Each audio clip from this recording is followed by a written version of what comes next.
One of my favorite times of year is here. It's Call of Duty beta and marketing season, and along with it comes a statement on matchmaking. This is one of my favorite times of year on the gaming calendar to see Call of Duty make a matchmaking statement and then have all of the insane Looney Tune conspiracy theorists twist themselves up into knots over it. Have your favorite Call of Duty YouTube grifter making a blanket statement about how, oh, it's so angry and it's so bad. It's almost gotten to the point of being just a hilarious ritual and embarrassment for them. But, the beta's Friday. They've issued a statement on X last night with some data that they've presented with over the past year of like doing the open versus whatever they call it, standard strict matchmaking. And, in a sense, what we found here was that in the open matchmaking, there were higher quit rates, matches were rated less fun, there were lower win rates. There was just a lot of messy matchmaking with the open style, as you would expect. And it just saw like less player retention, right? And if we go back a few years ago, we had them publish this big white paper that was pretty methodical and well laid out, finding that skill-based matchmaking does show a retention in players and it's healthier for the game overall. We know this. It's why it's an industry standard. It's why skill matching has been a time-tested concept in first-person shooter games. It is just better for the player base, better for the community, better for the health of the game overall. And to be quite frank, if you are a competitive player, it's better for you too. I think Call of Duty is one of the few communities that rails against skill-based matchmaking and tries to just come up with some really off-the-wall justifications for why it's bad, that if you tried to utter those in actual competitive communities, you would get laughed out of those communities. I can't imagine making the argument like, oh, skill-based rank matching in Halo is bad because you can't like put up stat lines and, it's just not the point of competition, right? But that's a whole different discussion. What I wanted to point out here is just this trend, not only in gaming, but at large, of when you're presented with something that doesn't agree with your perception or what you feel, regardless of the actual reality of the situation, people try to come up with off-the-wall justifications and conspiracies about it, right? We know that skill-based matchmaking in Call of Duty and other competitive shooter titles have higher player retention. It results in better quality matches. It results in better ranked matches, right? We know this. And at a core level, a company putting out a game to make a profit from it is going to do the parameters and systems of the game that allows them to make the most money, right? Call of Duty would not be shoehorning in skill-based matchmaking here if it lost them players and lost them money. It clearly is successful in maintaining their player base, hitting their metric targets for revenue and profit, and that's why it's there. If this were any other the case and skill-based matchmaking were the boogeyman hiding under your bed waiting to take your Halloween candy, it would be taken out because it would be losing them money. It's not. It's been here for, since early 2000s, mid-2000s, and not just Call of Duty, but every online multiplayer game. That's just the reality of it. But the hilarious thing is that we get data like this presented, and in that white paper that Activision wrote a few years ago where they did the experiment of, reducing, turning off skill-based matchmaking, not telling people, getting the data that, hey, this was actually inferior to skill-based matchmaking, publishing that data in a very public, transparent way, and people still spin themselves up into conspiracy theories that are just like insane about how, oh, this isn't true, they're lying, this just doesn't make sense, they're presenting this data in a disingenuous way.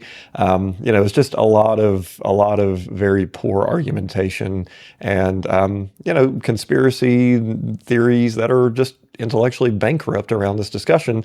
And I was saying this last night, right? Like, oh, this data is presented disingenuously, or they're lying about this data. They're just making these numbers up. This isn't true. And it really makes me sad on a level to think that people can't think about the reality of the situation we just talked about in context of being presented with hard numbers that goes against what they believe or want. This spits in the face of people who are saying skill-based matchmaking is bad, that it ruins the game. This just directly speaks against that, as does the publicly transparent white paper they published a few years ago. So, the people that are just saying that skill-based matchmaking is a net negative for everyone in games are objectively wrong. We know that. that. It's been proven. They're objectively wrong. But yet they will still go to lengths of saying, oh, this is lying. This is lying. We need more transparency. We need this. And guess what? Companies give that to you, and you still get on your crazy high horse talking about how they're lying. I even saw somebody reply to the community manager about how, oh, this is disingenuous because you use Nuketown 24/7 as a data pool. Well, guess what? That is the most populated playlist. It gives you the largest sample size. And when you are collecting data, that's what you want, a larger sample size. Larger sample size means there's less likely for bias and outliers to skew the end result. That's what they did.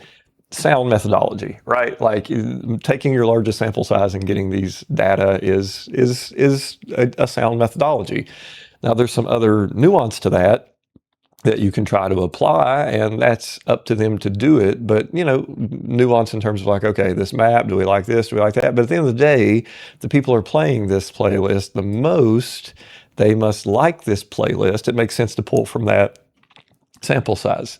So, I saw somebody say that, and the community manager came back and kind of snarkily said, pull data from our most popular playlist? What? With the meme. So, it's just interesting to see how you can be presented with objective data about how something is good, and then still tear yourself up into conspiracies like that, right?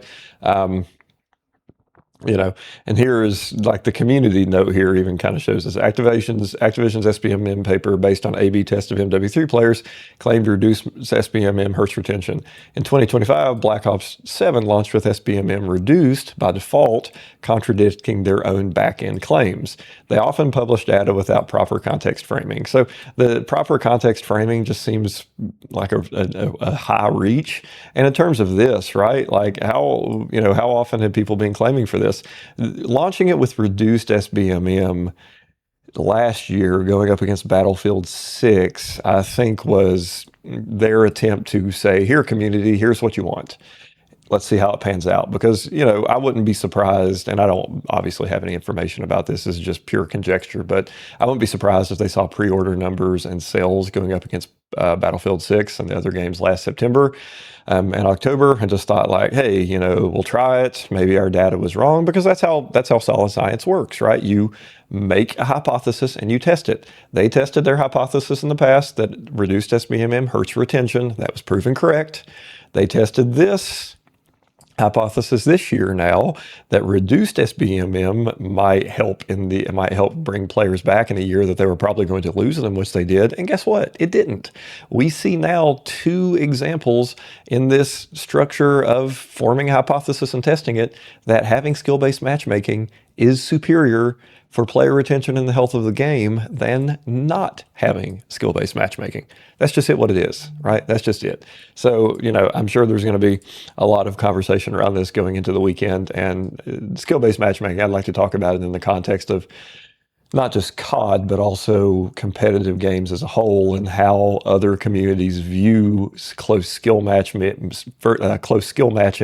versus how the Call of Duty community views it, because it is vastly different. So yeah, I'm gonna be playing the beta this weekend. Definitely looking forward to getting on Reddit and socials and seeing people but try to reach and twist themselves into knots, coming up with crazy conspiracy theories about matchmaking. But yeah, let me know. Are you gonna be playing the beta? I got my code through Discord Nitro. I didn't pre-order it, just because COD's usually one of those things that I'll play for a month or two and just go back to the more competitive games that I'm into. So yeah, this year when it's not on Game Pass, the beta will have to impress me pretty heavily to pull time away from Gears of War E-Days. So I'm looking forward to it. I'm going into it with an open mind. I like COD. I have nothing against COD. I think it's fun. I just don't think it's the most competitive game in the world, but let me know. What do you think about skill-based matchmaking? What do you think about this announcement? Did anything I say get you upset? Did it ruffle your feathers? And what's your favorite conspiracy theory on skill-based matchmaking that you've seen? Let me know.